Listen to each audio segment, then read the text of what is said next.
السلام علیکم ورحمۃ اللہ وبرکاتہ۔ محترم سامعین و ناظرین، سوال یہ پوچھا گیا، کیا میاں بیوی ہم بستری کے وقت کونڈم کا استعمال کیا، پلاسٹک یہ استعمال کیا جس میں منی اندر نہیں جاتے ہیں؟ محترم سامعین و ناظرین، کونڈم استعمال کرنے سے کیا اسی میاں بیوی پر غسل فرض ہوگا یا نہیں ہوگا؟ پہلا سوال۔ دوسرا سوال یہ ہے کہ میاں بیوی مباشرت کی، ہم بستری کی، لیکن دونوں میں سے کسی کا انزال نہیں ہوا، اس سے غسل فرض ہوگا یا نہیں ہوگا؟ تیسرا سوال، غسل کے بعد ہم بستری والے کپڑے پہننا، یعنی جس کپڑے کو پہن کر ہم بستری کیا، پھر غسل کے بعد اسی کپڑے کو پہننا کیسا ہے؟ محترم سامعین و ناظرین، پہلا سوال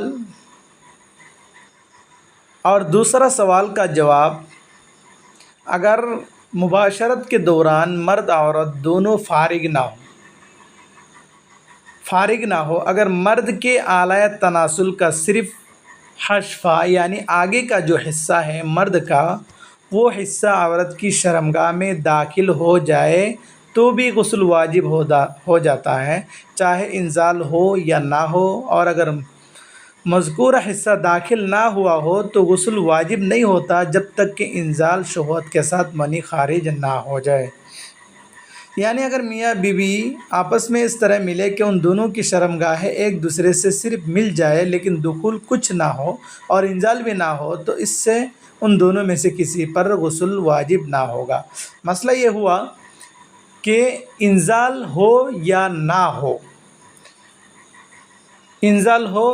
ہو، صرف اعلیٰ تناسل کا آگے کا حصہ عورت کے شرمگاہ میں داخل ہو جائے تو غسل فرض ہو جائے گا، انزال ہو یا نہ ہو۔ اور مرد کے اعلیٰ تناسل کے آگے کا حصہ عورت کی شرمگاہ میں داخل نہیں ہوا لیکن خواہشات نفس کی وجہ سے، بہت خواہش کی وجہ سے منی خارج ہو جائے گا تو مرد پر غسل فرض ہو جائے گا، عورت پر نہیں۔ اگر خواہشات کی وجہ سے عورت کے شرمگاہ سے منی نکال آئے تو بھی عورت پر غسل فرض ہو جائے گا۔ تو بات یہ آئی کہ انزال ہو یا نہ ہو، اعلیٰ تناسل کا آگے کا حصہ چھپ جائے تو غسل فرض ہو جاتا ہے۔ اور کونڈوم کا جو مسئلہ ہے، چاہے کونڈم لگا کر ہو یا بغیر کونڈم کے ہو، ہر صورت غسل فرض ہوتا ہے اعلیٰ تناسل داخل ہونے کے بعد۔ اور تیسرا سوال کہ اسی کپڑے کو پہننا، دیکھیے ظاہر سی بات ہے، کپڑے پر یہ کپڑا پہننا زیادہ اچھی بات نہیں ہے۔ اگر پہن لے کچھ جائز ہے، کپڑے پر ظاہری کوئی نجاست نہ لگی ہو، منی وغیرہ نہ لگی ہو تو اس کپڑے کو پہن سکتے ہیں، اگر اس کپڑے میں کوئی نجاست نہ لگی ہو۔ بہتر یہ ہے کہ نہ پہنا جائے۔